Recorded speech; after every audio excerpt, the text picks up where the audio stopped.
Welcome to The Other Side of the Page, a bookish podcast where we yap about the books we love and the songs that give us main character energy. We're here to sift through the chaos that is our TBR. And to let you know why a book might just be your next favorite read.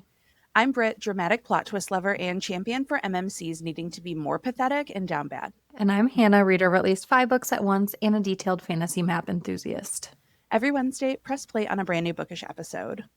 Stay up to date with the books we will be covering by following us on social media at othersideofthepagepod over on TikTok, Instagram, Facebook, and Threads.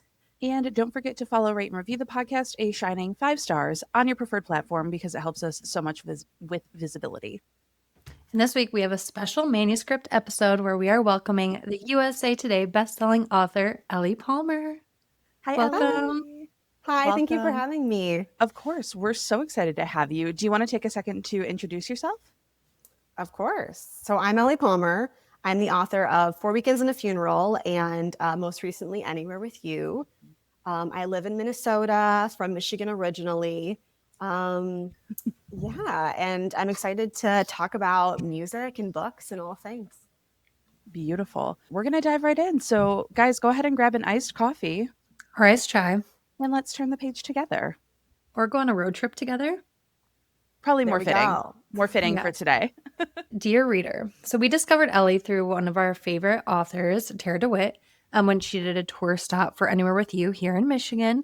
And we fell in love with Charlie and Ethan, and we're so excited to yap about them today. Yeah, you guys know we love to yap. So we adored specifically the hilarious, witty, and narrative voice in the book. And can you tell the listeners a little bit more about the synopsis and any potential trigger warnings for the book before we dive on in? Oh, for sure. So Anywhere with You follows Charlie, who's recently divorced, a little bit disillusioned about love. And so when she learns that her sister, who's in this on again, off again romance with her high school ex-boyfriend, is going to elope in the woods of northern Michigan, this remote area, she's like, well, every part of that is a terrible idea. So I have to intervene. And so the only choice she has is to enlist her childhood best friend, Ethan, who is a musician that's kind of in a transitional phase of his career and also happens to live in a camper van. So they head up north and she has to choose whether she's going to take a risk on this old love, all while trying to stop her sister from doing the very same thing. So, yeah. And as far as any sort of content warnings, there's a lot about their family life when they're younger. It's told in dual POV. And so there is, the parents are a little bit absent. And such like that is something that a lot of people have related to, but I think could also be something that you might want to go in with care. Totally. And now, obviously, like we said, music, books, we're going to talk about song choices. So it's our favorite part of the pod, talking about our songs. So with how prevalent music is in the book, we're guessing you probably have a lot of songs that were inspiring you. But what song did you bring to the show with you today? Well, yes, music is a huge part of the inspiration of this book. Yeah. Particularly, I love teen soaps. I grew up on the OC, Dawson's Creek, Felicity, where music feels like you can't extract the music from those shows. It's such a huge part of the experience of them. And I really wanted this book to feel like that. Yeah. And so the song I have today, other than the title of the book, is Anywhere with You, which is a Maggie Rogers song. But I am here with Ode to a Conversation Stuck in My Throat by Del Water Gap. Ooh, love that. Hannah, what song did you bring today? I picked Bloom by the Paper Kites. Love it. I did a little throwback. I had a very nostalgic sense with this book, and I picked Island by the Starting Line. So we're throwing it back with that. I know. I like the vibes.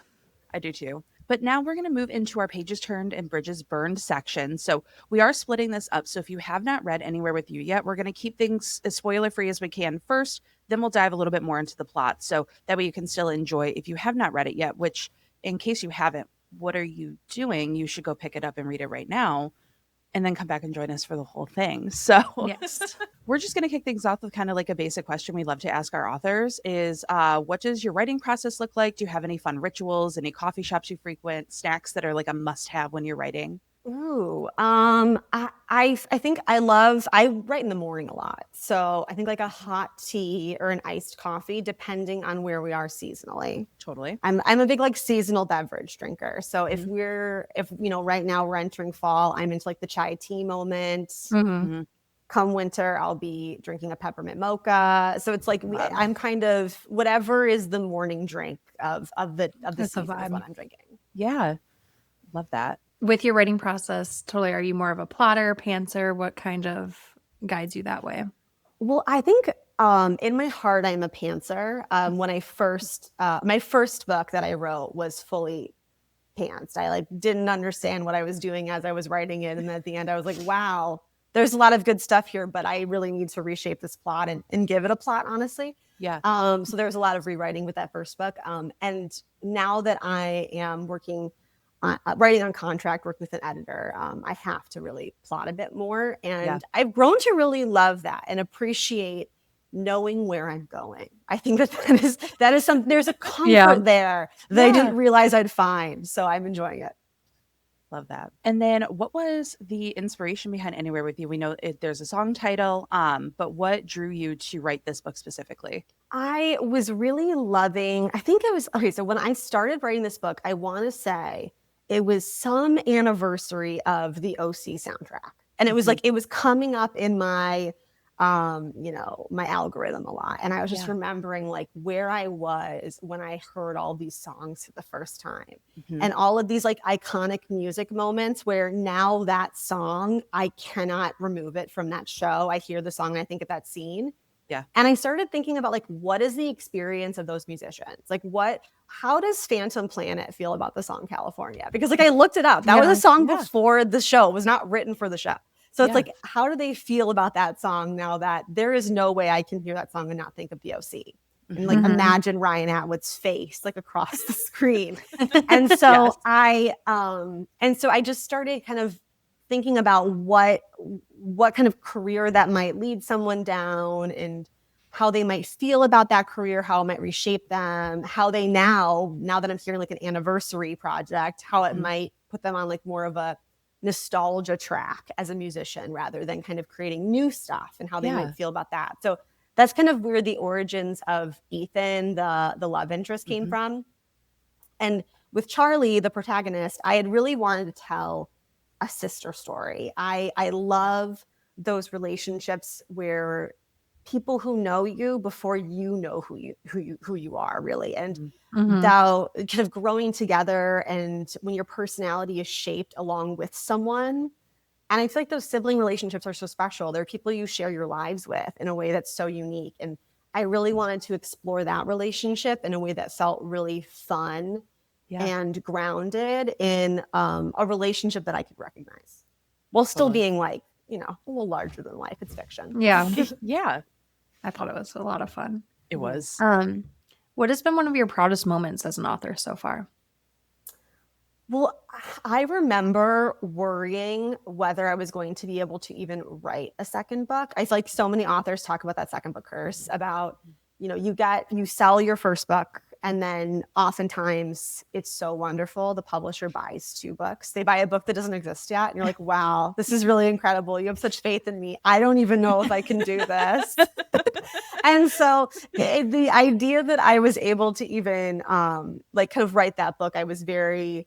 I was proud that I kind of proved to myself in that moment, like, okay, this is actually a career path for me rather than just this one-off, this fluke. And so now at this point, I'm working on my 5th book that I'm writing. Only 2 are out, but they're like the ones that are in the pipeline. So it's been, that was the moment where I was like, okay, I think this is actually a real thing and not a fluke. Now, with Anywhere With You, obviously it's a romance, and romance readers like love to sink their teeth into some tropes. So what are some tropes that readers can expect with this book? It's a road trip book. So we have the road trip trope. We have all of the fun hijinks that come with a road trip. We have only one camper van. They get straight on the side of the road. What are they going to do? They have to sleep in this camper van. That was one thing that was really fun when I was writing this book, the way I was originally like plotting it out. Yeah. They weren't going to have their first moment of intimacy was not going to happen in the van. Yeah. And I just, as I was writing it, I was like, okay, this isn't going to work. I cannot write a camper van romance, and they have to have sex inside the van. They Like, have that to. is They that must. is the promise of the premise. And so I had to like rework the plot in order to get them back to the van. And I end up kind of creating one of my favorite scenes out of that moment. So that was really fun. I love Only One Bed, so it was fun to finally get that one in there. I love Opposites Attract. These are two people that could not be more opposite. Like and then like, you know, he's so down bad for her, and like I love a man who's obsessed. Like I love that, and that's always really fun. And doing that sort of like childhood friends to lovers is something that I mean, I grew up on Anne of Green Gables. Like that was one of my like childhood favorites. Whenever I was sick, I would watch the Canadian miniseries. Yeah. And so I've always wanted to do something that's like childhood friends to lovers. So it was fun to get to do that. Totally. Yeah, that just reminds me, like what you said, nostalgic of like teen soaps and like CW, and thinking about like even like One Tree Hill and all that like coming together. So yeah. Having them like in high school, like those summers, and when you're throwing your bike on a pile of other bikes at the bottom of a lake, like it's just like these things where it's like we don't even do that. It's like it feels so of a moment of a time, and I really wanted to capture that. Yeah, it was also fun to read. Like, well, we can talk about this later in the spoiler zone. I'll make a note to talk about it. But are you a Swiftie? Oh, yes. I'm definitely on the Swiftie spectrum. I believe it's a spectrum. Absolutely. I am newer to the game. I'm absorbing as much lore as I can, but I learn things every day. That's so fair. Welcome in. We love Taylor. Yeah. Yes. We are like OG. Well, Britt went through a phase. I went through a phase. I've been 20 years strong. Listen, I came in at Fearless. I went through a phase. I brought myself back around at 1989. We all come home again. We all come home. Exactly. Yeah. No, I remember so I think it was Red came out, I want to say when I was in college. And I remember being obsessed with like I remember being obsessed with all the singles on Red, but I wasn't like deep in the album. Yes. And then I think that she went through about where it was like, I want to say in 1989, she just didn't pick the right singles. And I fell off. And then I like came back when I was like, I kind of later like heard some of those songs that are on the album that are just like, why on earth was this not the single? This is the perfect pop song. And so like, then I kind of started to kind of come back around and come home again. Totally. We thought you might be because I did stalk the Instagram and I was like, she used Dress, she used So It Goes. Like, I think we're safe here. I think we're good. I'm in the mix for sure. So if you had to pick a era to embody Charlie and Ethan, what would it be? I feel like this one is tough. I feel like Charlie at the in the prologue, she is entering Tortured Poets. Yes. But I think we meet her in the book. She is like in her Midnights era. Like she is sort of like vibing, figure out what she is next. Yes. She's like in a transitional time. Totally. Yes, I agree. I like Love that. And then this is a road trip book. So we had to ask, do you have any road trip essentials? Are you driving? Are you a passenger princess? Do you have favorite snacks, playlists? I have never met a passenger seat I didn't want to just like absolutely recline in. So I am passenger princess every day. Slay. I feel like for snacks, I'm not a huge snacker on the road. But I love a drive-through. I like to like, you know, I see a Culver's, I'm heading there. I'm going to the Culver's. I'm eating in the parking lot. We're throwing the trash away and we're moving on. I don't like having trash in a moving vehicle. There's something I don't like about that. Yes. But I must have like 3 beverages going. That's where I really relate to Charlie in this. She's always got a couple beverages going, and I also do too. Yep. Amazing. All right. Are we ready to move into our spoiler section so we can chat a little bit more about Charlie and Ethan? To our listeners, this is your warning. We're going to talk more in depth about the book, about the plot. So if you haven't read it yet, again, please go read it. Come back when you do. It's so fun. So Hannah, do you want to kick us off with our first one? So what was your favorite scene to write? We have a few favorites on our side, but we want to know what yours was. Well, I really loved the scenes that helped me like fall in love with this book where a lot of those like childhood friends scenes, like kind of getting the whole core 4 together, like really felt like I was trying to really capture those shows that were inspiring me, and that was what was really hitting that was those childhood scenes. But I feel like the scene that I had so much fun writing because it absolutely surprised me that I was alluding to earlier was the entire like bachelorette party where they go streaking in the woods. Yes. That came so late when I realized like, oh my God, they have to bang in the van. I got to get them back to the van. And like in the Boundary Waters, I don't know if you all are familiar, you have to like, there's like portaging, you have to like canoe and hike. It's not like a simple walk back to where they're parked. Yeah. So I was like, I gotta get a compelling reason why they're back at that van. And then they have to stay there for long enough where I can like get them there overnight. And so then I was like, I don't know, maybe they do like a bachelorette party. Okay, they're in the woods. What are they gonna do there? And I'm just like, I'm just like typing. I'm like, I don't know, Laurel's crazy. They're gonna go streaking. And then it just unfolded in front of me. It was like one of those moments that I've always heard other writers talk about that I've always been like, all right, whatever, kind of rolled my eyes out, where they're like, the characters told me what they were going to do. And like, I had no control over it. I'm like, you're full of shit. You're right. You're the writer.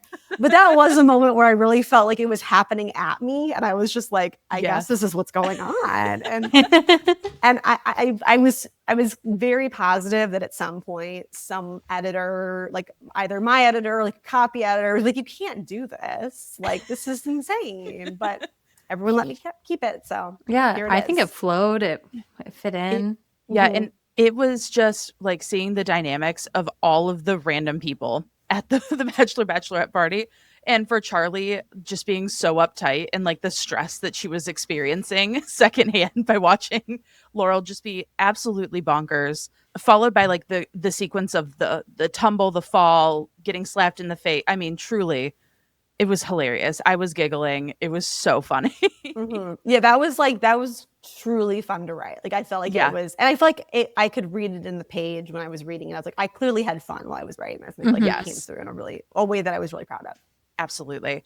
Hannah really loved their email correspondence back and forth, like when we got kind of a peek behind the curtain there. And it kind of ties into like, did you always know that initially when you went in that you wanted this to be a dual timeline?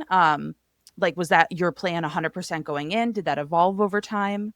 Yes, I knew for sure. Like that was sort of the challenge I gave myself. My first book, my debut, it's linear and it's a very like truncated timeline. It is called 4 Weekends and a Funeral. It takes place over 4 weekends. Like it is, and then we get a little bit of a time jump, but for the most part, it is, you're in this like tight timeline, and they have to cover a lot of emotional ground over this short period of time. And that was an interesting and fun challenge in that way. But I was like, I really want to create a more expansive timeline. I want to challenge myself in this other way. I want this to feel like this like long, winding love story. And so I always envisioned that as these two timelines of we're watching these two people grow up together and grow apart and then come back together in the current timeline. So that was always part of it. And emails and text messages was always kind of in my brain as a way for when they grow apart, how we would see how they still have this connection. And I mean, there's so many that got cut. Like that was, I could like do an entire newsletter of just like all these text message conversations and all these things that they'd send to each other that were just like fun for me to write and honestly helped me understand the characters more than they moved the plot forward. Totally. So I ended up removing them, but they were really fun and I loved writing those too. Yeah. What I was going to say earlier, and not really totally a spoiler, but it was fun to read a story where like the flashbacks were like our life. Like I feel like it was like more of I experienced the flashbacks too, where sometimes books, the flashbacks are like decades away or you're not as in tune to it. So it really felt like I was reading a book about like my friends that like I grew up with. So I really liked that. Yeah, I loved putting those. I feel like with a lot of rom-coms, I love like a reference. Like I love feeling grounded in what's happening in time. But there is a sense of like, is this going to date the book? It's like if you read this book in 2 years, are you going to feel like, oh wow, everyone was watching the show that no one watches again when the book was written? And so there's always that fear. But I really felt like for those past chapters, I gave myself permission to really talk about as much pop culture that was happening in that year as possible, because I'm like, I need to quickly ground everyone in like, this is Gossip Girl is new. Like we're like, like we are doing this. Like jeggings are what we're wearing. Everyone's wearing different color jeggings. Like that is where we are. And like I really wanted like I felt like that was my kind of cheat code for using all those things that I usually love in writing, that I end up cutting a lot in the copy edit phase, because I'm like, okay, I cannot reference this song that is actually at this point, now that I'm, you know, about to publish this book, it feels so old that no one's listening to anymore. Yeah. So with that too, like the location and characters, did you pull from any personal experiences? Yeah, I mean, I feel like a lot of that, those like teen moments, I tried to think of like, what was I doing with me, and what were my friends and I doing in the summer? Yeah. Growing up, like what were things that we would have found fun, that got us outside of the house?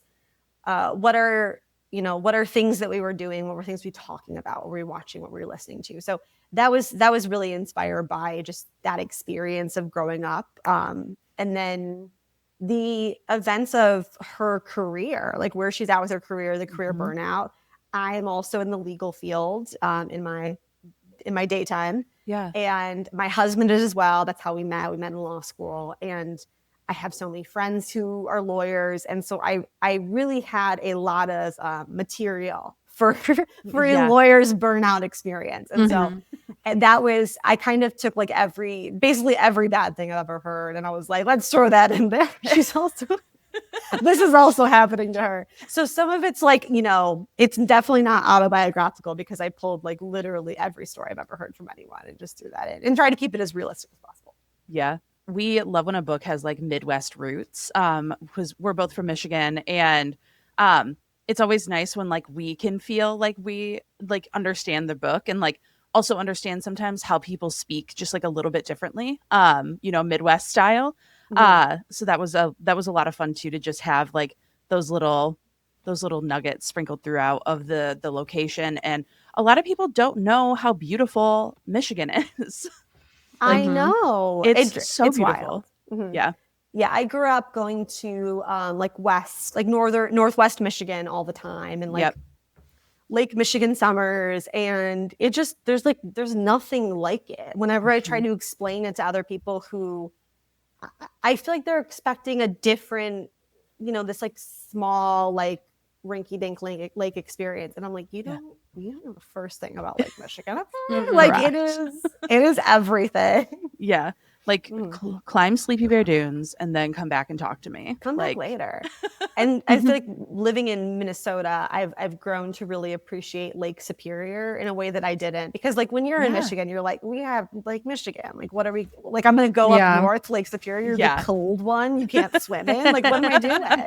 And so I've never really, you know, appreciated it. But it is harder to enjoy the lake activities other than like kayaking in Lake Superior, but it is really beautiful. It feels like you're in like Iceland. Like there's something visually about it that feels so stormy and wild. It's I've grown to really love the landscape of it in a way that I hadn't expected to before I moved here.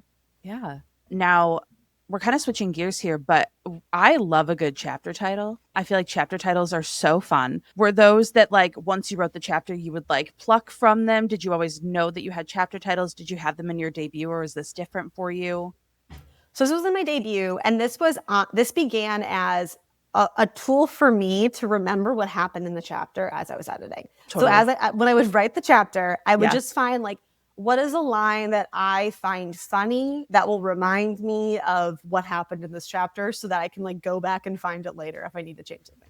Yeah. And so that's why I had them in the first place. And then when I ended up sending them off to agents and publishers, they liked them. And I was like, cool. I didn't realize that this was like a very rare thing. I listen to a lot of, I read a lot of books, but I also listen to a lot of audiobooks. And I think I just hadn't really noticed that chapter books aren't as big, just because they the medium I was consuming a lot of books in, I wasn't visually taking that in. Yeah. And that was funny when I listened to my audiobook for my debut for the first time, where I heard her saying the chapter titles. I was like, dear God, I made this woman say this stuff.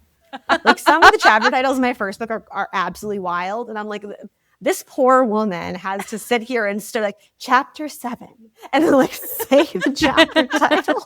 And I'm like, oh God, what have I done? But but now I feel like it's now a thing that I do. And Yeah. it helps me during the writing process because it helps me kind of figure out what's going on in that chapter and keep track of it. But also it's helped me kind of figure out where I am in the tone and the humor of editing that chapter. Yeah. Because if I go through that chapter and there isn't a line that I feel like is worthy of a chapter title, I'm like, I need to revisit this chapter. This chapter needs to be punched up. This chapter isn't funny. Like, Yeah. something needs to happen here because we need to have a line that I feel like can be plucked out. So that's also helped me in that sense too.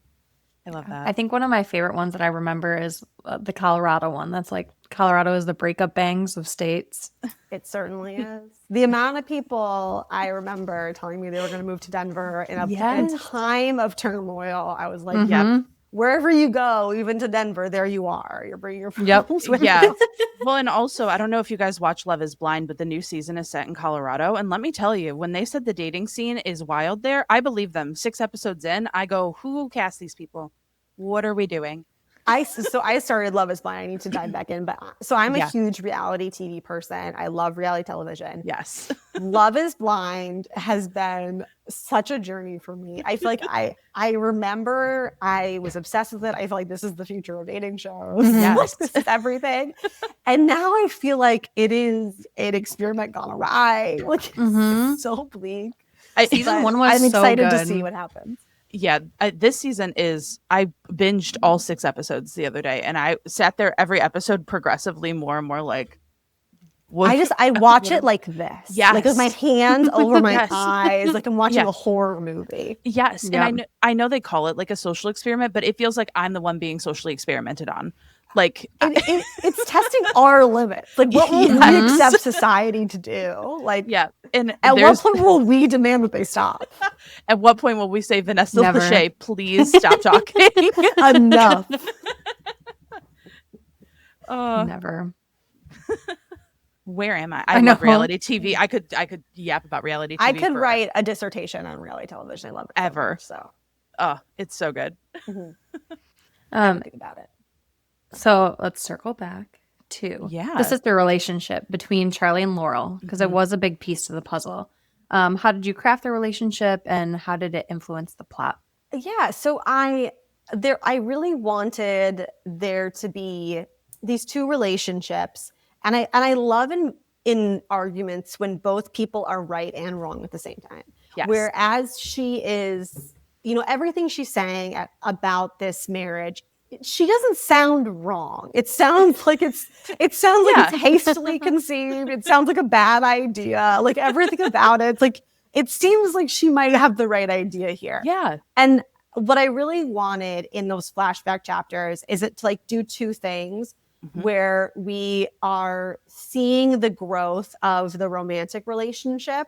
Yeah. And we are also seeing the movement of this sister relationship and Totally. the way that possibly Charlie doesn't see her sister grow in the way that she sees herself growing. And so she sort of is locked in on this one view of her sister. And we see at the beginning of these chapters, like, oh, you're right. That is how your sister is. She is sort of like this dramatic person, bombastic, a little bit chaotic. And then over the course of these chapters, we see that there's a lot more to her and that maybe Charlie isn't giving her sister enough credit, isn't really seeing all of her. Yeah. And I wanted it to kind of play those, kind of show us both sides of those coins with sisterhood. Because I feel like there is something about those relationships where whenever you like go home for the holidays, I'll just speak for me. I become me at 16, where I'm like, I am back in all of my old ways. I'm messy. Like I just am a teenager again.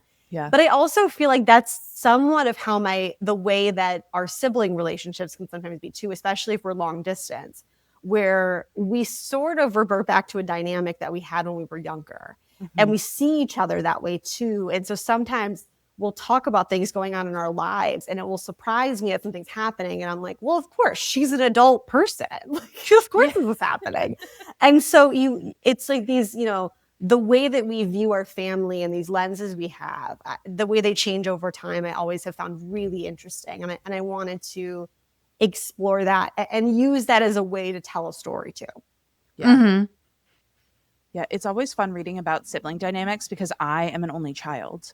And so, like, I was really close to cousins growing up. My friends, I've been friends with for like 20 plus years. We have sometimes like more of a sibling dynamic, but it's always fun to see, yeah, how they're written and how they come together because I never like truly experienced that.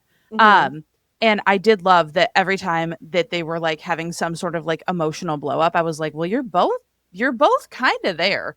Like Mm-hmm. we are the points here and you guys are like right there. Like You're so we're close. so close. Yeah. Well, and this whole thing with like our family, our family trauma, like how we Yeah. grow up, it's so fascinating to me with siblings where you are growing up in the same household. You have the same parents Mm-hmm. in theory, but you do not have So the same close. parents in practice because the Yeah. people your parents were when you were 10 is not the people your parents were when your sibling was 10. So Yeah. they are growing up with like a different, like parents at a different like growth trajectory than Yeah. where they are with you. And so your experience and the way that you process events, you're at a different age and they're at a different Mm-hmm. age and you're experiencing it all and contextualizing it differently. And I love seeing how, that nature and nurture of how these siblings like really are, their wounds are from the same place, but they Yeah. respond to it so differently, and that can cause that disconnect. Yeah. Oh, I was just gonna say, you said it was, we talked about opposites attract, but I think it was so good to see someone who was like, it was like Charlie's expectation of, like you said, like keeping who she thought they were from like the past bubble. And that influenced how she made decisions moving forward, especially when it came to Ethan and how, he's living the hashtag van life. He's traveling everywhere. He seems to be a little bit more like flippant with like life decisions and he just kind of moves through life and experiences it however it comes at him. He doesn't have a plan. But it was kind of how Charlie viewed him from before and like did not give him the opportunity to show his growth until a little bit further into the book where he's like, let me show you who I am now and who I can be to you, which I thought was such a nice balance too, because she had it with Laurel as well, but two very different sides of the same coin.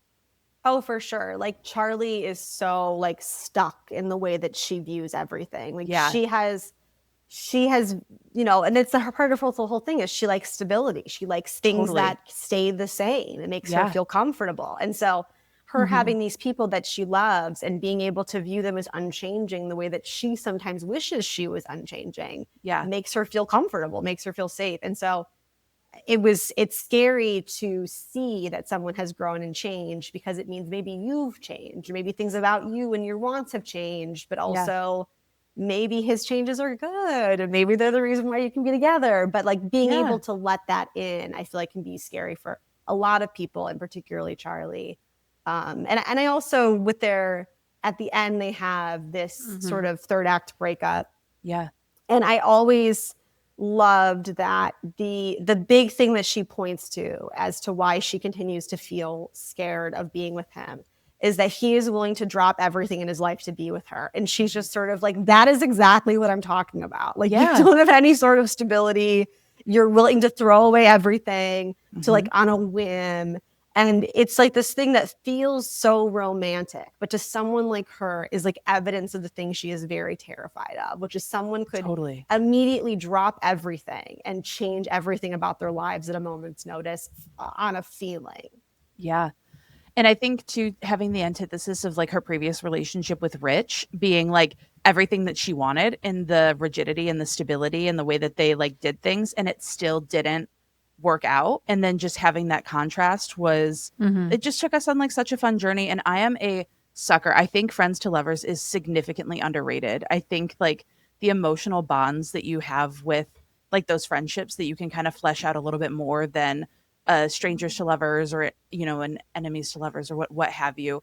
I still am confused by the romance genre, like coining enemies to lovers, because I don't know like how much like Dave from accounting can actually be an enemy. Like I think we're like a loathe to love situation, but Yeah. friends to lovers just provides such a cool journey that I don't think you get with a lot of other like relationship dynamics. I love friends to lovers. I'm such a friends to lovers apologist. I think the thing that people who are a little bit hesitant to pick up friends to lovers, I think the sticking point for them is often, why haven't they gotten together yet? Like, what is truly Yes. keeping them apart? This idea of like, I don't want to ruin the friendship, a la Taylor, Exactly. a la Life of a Showgirl. This idea of like not wanting to ruin the friendship doesn't seem like high enough stakes for like two adult people. Like, if you really Yeah. want to be together. Totally. And I think the real risk of friends to lovers is that this is a person who truly knows you, who can reject you for who you are as a person.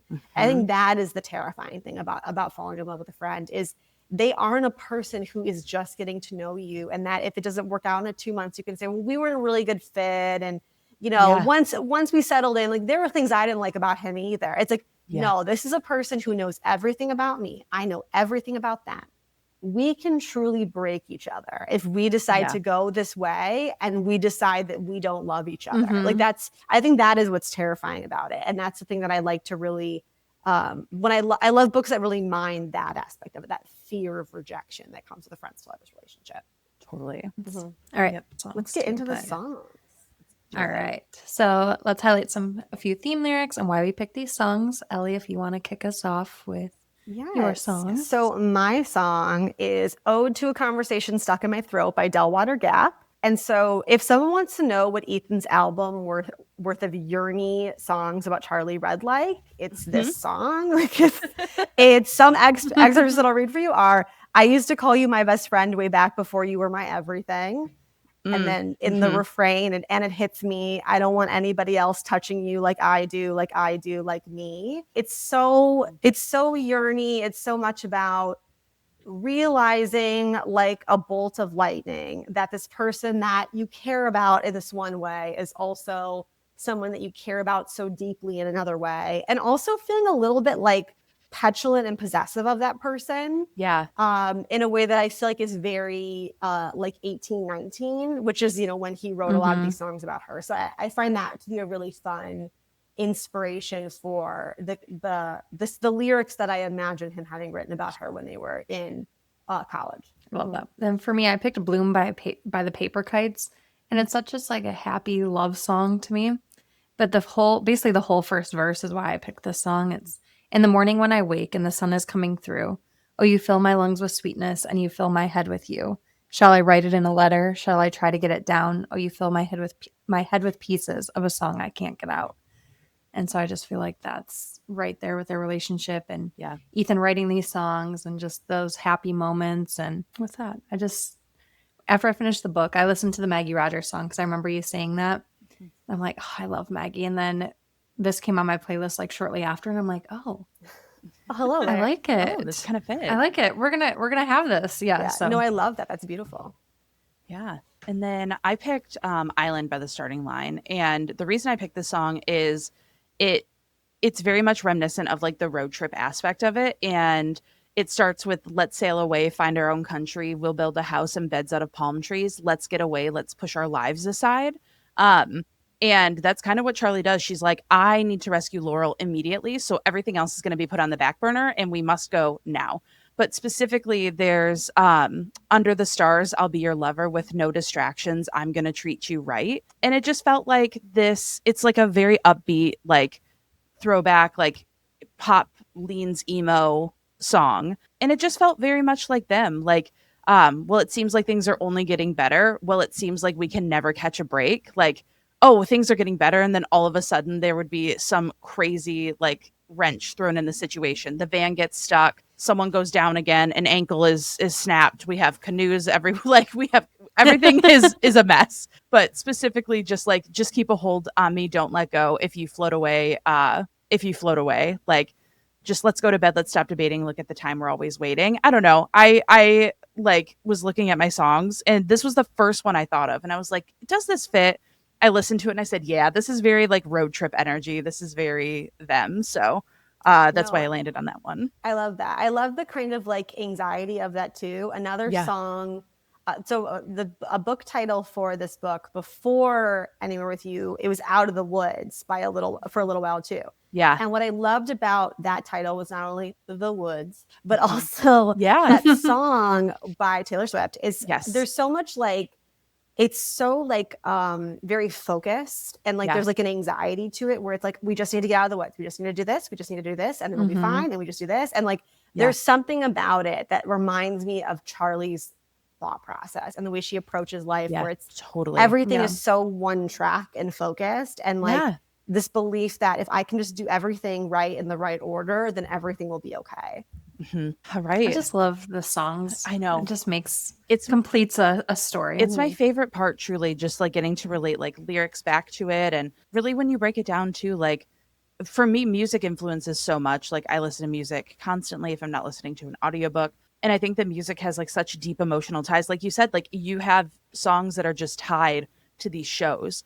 And I have songs that are tied to shows that are tied to like moments in life that I'll never be able to shake free of it. It's similar to like having like a specific like smell or something that like takes you back in time. And I just love that it was like part of the book too. Like they have this like nostalgic piece tied in. But yeah, so we have some fun stuff coming up. What's next? I was stalking your socials and I saw that we have a couple of books that were announced. So we have Married with Benefits, which is a marriage of convenience rom-com, which is currently scheduled to come out for summer 2026. And then the one that I like, which I'm excited for, but when I saw Till Undeath Do Us Part, a paranormal horror rom-com, I was like, oh, so this is my genre. I love this so much. Obviously, you know, you guys have to keep a lot of things under wraps, but what can you tell us, if anything, about these projects? Yeah, so Married with Benefits is my next summer rom-com. I'm so excited for it. It's adversaries to like allies who marry each other to lovers. So it's like that forced proximity. It is about a kind of struggling artist with chronic migraines who marries a DC architect who recently inherited some property near her. For both health insurance and real estate, the issues of our time, the reasons why we get married. And absolutely.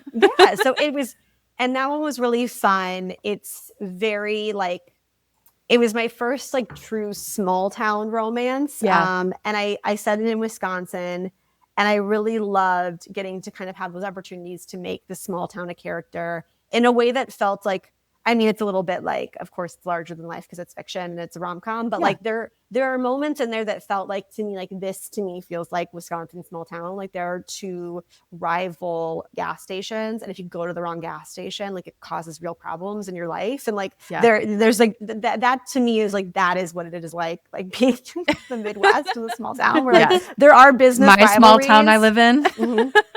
I live in a very small town. Yeah. Do you have any sort of those like interesting quirks of like those social quirks where you're like, there's like people come visit, gas like, stations that are literally, there's gas stations literally on the corners and you only go to one. Yes, exactly. I'm like, that is the experience. Like, and that like quick trip, like the food is pretty good. And like, that's like where, you know, that's part of life. Go get a sandwich at Quick Trip and like go work on this. So I really wanted to kind of incorporate these things to me that felt like, this is what like Midwestern small town life feels like to me that I don't think you always get in those sort of like kind of hallmarky like small towns like Gilmore Girls, Gazebo, Connecticut, which I love in so many ways, but it doesn't really capture small towns I've ever been to. So like I wanted to kind of do that a little bit. And I wanted like an adversaries to lovers moment. Definitely not true enemies, but like they don't get along and then they have to get married. So and that's always fun. I love the tension that it creates. I just it's contemporary romance where it's enemies and I'm like, but are we really enemies? Like we can definitely loathe, we can be adversaries, stuff like that. And I'm like, but do we like is you there want a knife to the throat? Yes, correct. Like in contemporary, it's just like I don't think you actually hate them, but that's fine. Yeah, for sure. It's like you're definitely there's some banter here. There's some tension. Like y'all don't like each other, and I love that.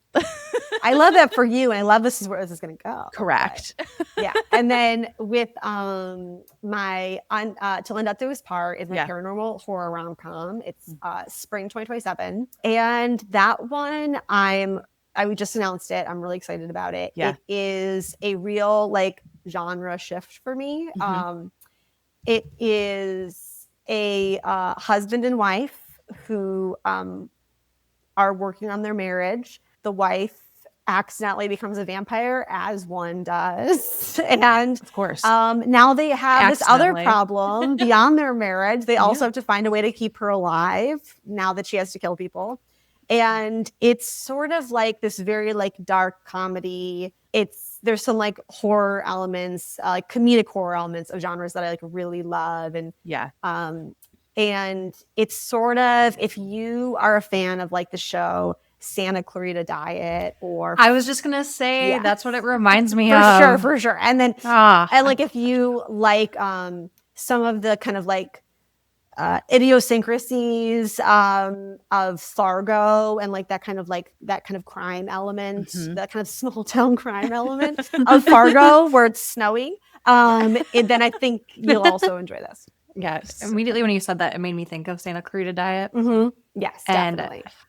I just missed that show, so very excited. It was so good. Yeah, it's like I want it to be, it's very comedic. Like if you like the comedic tone of my rom-coms, you'll enjoy the comedic tone of this, but you also have to be ready for some like vampire, murder. We're ready. Stuff.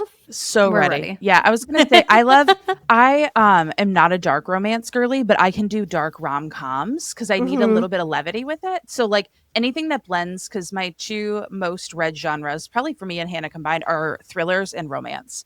And so like anything romantic suspense, dark rom-coms, paranormal rom-coms, like that blends like the genre perfectly. Yes, I fully agree. I mean, I really wanted to do something like a side project that was not a pure contemporary rom-com. Like I had sort of like for fun wanted to do something different. And I had tried to write like a pure thriller. And I found I was being so jokey, like in the thriller. Like the voice was so like, yuck, yuck, yuck. And I was like, this is not working. Like the tone, like she is being very cavalier about some very serious issues. And it's just like, I just couldn't make it work. And I was like, okay, I gotta do something a little bit like goofy and like kind of bring that darkness into a place of like fun and levity. Yeah. So excited for that. Very excited. Yep. And then anything else? Any other projects that you want to talk about, or are those the two big ones right now? Those are the two big ones right now. Beautiful. Awesome. And then anything else you want to add about Anywhere With You? Anything? You can buy it anywhere books are sold. The audiobook is also phenomenal. Carissa Thacker does a great job if you're an audiobook listener. So good. Yeah. And pick it up wherever. Beautiful. Yes. And I have a playlist with the book too on my website if you're interested. Oh, yes. How did usually I find those? I didn't find it. Yeah, we usually seek them out, but listen, it's been a busy month. It has been. It's been a little crazy. But Life's gotten away from us. Yes. Yeah, time is not real. Thank you, Ellie, for joining us and for turning the pages with us this week. We really appreciate it, and talking about your new book, Anywhere With You. And Ellie, where can everyone follow and support you? You can find me on Instagram mostly at Ellie Palmer Writes. My website is elliepalmerwrites.com. I am trying so hard to be on TikTok more, and that's also at Ellie Palmer Writes. But I do find myself like TikTok is the place where like I often like will forget about it. I need to be more like I did this whole thing where I did the teaser post about my announcement for Till Death Do Us Part. Yeah. I did the teaser post on both platforms, and then I forgot to do the actual post on TikTok for like 2 days. And I was like, I know someone like in my family who only follows me on TikTok, like doesn't have an Instagram. Yeah. And they're like, what's gonna happen with that? And I'm like, oh my gosh. Leaving them in suspense. I know. And so that is my fall winter goal is I'm going to get better about that. I love that. Beautiful. So after you follow Ellie, make sure you're following us over on Instagram, TikTok, and our Patreon, and join our newsletter to keep up on everything on the other side of the page. Yes, and please drop a review and a 5-star rating of the podcast on your preferred platform and share it with your bookish besties. And next week, we have a very special episode. We are going to be recording our first ever live show at Moncor Books in Canton, Michigan, and we'll be yapping about Soul Searching by Lila Sage to wrap up spooky season. Yes, we cannot wait for that. So, forever and always, Keep reading with kindness. bye everyone. Bye.